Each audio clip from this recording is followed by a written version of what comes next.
In the book, Breaking the Spell, Religion as a Natural Phenomenon, Daniel Dennett claims he has found the answer as to why an overwhelming majority of humans believe in God. He claims that people have theistic beliefs only because they helped our ancestors survive difficult times. Belief in God may have given people hope and happiness, which lifted their spirits and allowed them to survive. So ancient people invented God, which in turn helped them to survive and pass on their genetic information to us. So according to Dennett, our beliefs in God come from genetic traits that have been passed down from our ancestors to help with survival.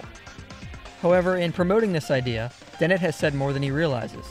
Towards the end of the God delusion, Richard Dawkins admits that since we are creatures of natural selection, we cannot totally trust our own senses, because evolution is only concerned with preserving traits that help a species survive, and not concerned with preserving traits that tell a species what is actually true about life.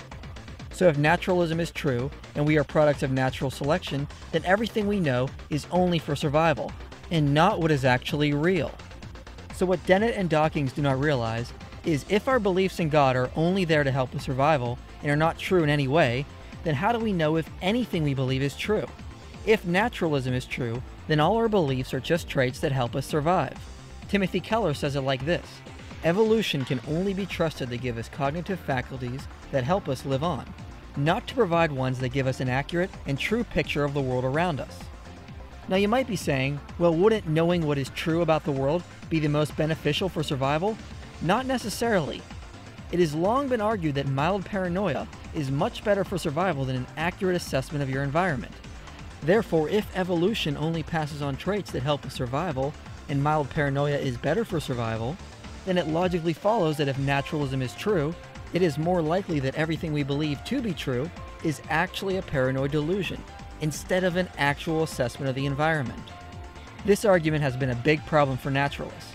The literary editor of the New Republic responds to Dennett by asking, but if reason is a product of natural selection, then how much confidence can we have in a rational argument for natural selection? Patricia Churchland says it like this: the principal chore of brains is to get the body parts where they should be in order that the organism may survive. Improvements in sensory motor control confer an evolutionary advantage. A fancier style representing the world is advantageous so long as it enhances the organism's chance for survival. Truth, whatever that is, takes the hindmost. Even the great Charles Darwin struggled with this truth. He wrote, "With me, the horrid doubt always arises, whether the convictions of man's mind, which has been developed from the mind of lower animals, are of any value or at all trustworthy." If naturalism is true, then everything we believe to be true are actually just beliefs that help with survival, including beliefs about naturalism. In other words, if naturalism is true, the belief in naturalism is just something we believe because it helps with survival, and we have no way of knowing if naturalism is even true. So the belief in naturalism defeats itself, because you can't believe in naturalism and believe it to be true. We also cannot logically trust what we find empirically. The world studied by science is a world we experience through our senses. And in order for us to experience that world, our minds have to process information it gets from the senses. But if naturalism is true, our minds process information in a way that helps us survive, instead of telling us what we are actually sensing. So how can one argue that everything he gets from his five senses is actually true about the world around him?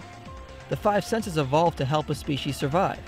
So a naturalist can't argue that the information he gets from his senses is telling him anything but information that helps him survive. This is why C.S. Lewis and Alvin Plantinga argue that it is unreasonable to accept naturalism, because when it boils down, if naturalism is true, then what our brains say about science, morality, and logic is nothing more than chemical reactions designed to help us survive and pass on genetic information. However, if the alternative is true, then an intelligent designer has given us minds that tell us what is real and what is true about the world around us. And it also makes logical sense as to why we operate as if our minds are telling us what is logically true. Now, if you're an atheist and watching this, you've probably arrived at this point and said something like, so what? This argument doesn't prove that God exists. It only shows that naturalism can't verify that we can trust our cognitive faculties. But it doesn't prove God exists. And you would be correct in saying this. This argument doesn't give us proof for God's existence. It only gives us evidence that he exists. However, if you operate as if your mind does tell you what is true and does give you an accurate representation of reality, then by definition, you are assuming that naturalism is false, Because if you believe naturalism is true, then you must operate as if your mind is only telling you survival information. Theists don't need to operate in such a matter, because we believe an intelligent designer created us with minds that allow us to experience the world as it truly is. Therefore, we have reason to trust our minds to tell us what reality is, and we know that God's existence is also logically coherent, because our logic shows us logical proofs for his existence, such as the modal ontological argument, which can only be refuted by denying logic itself.